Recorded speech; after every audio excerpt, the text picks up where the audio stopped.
dia bergantung pada skill sebenarnya. Kita boleh kategorikan sebagai hasil seni lah. Tuan Fahmi boleh kongsikan jenis-jenis cat ke ataupun teknik-teknik ke supaya orang kat luar sana tu boleh memahami lah proses pembuatan tu. Dia tak bergantung sangat pada cat, dia bergantung pada skill sebenarnya. Oh, I see. Okay.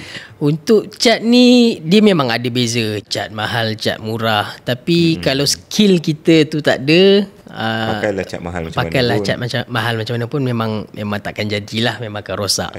Tapi biasanya saya akan pakai cat tak adalah mahal, tak ada yang murah. So sederhana tapi kualiti dia yang cun lah.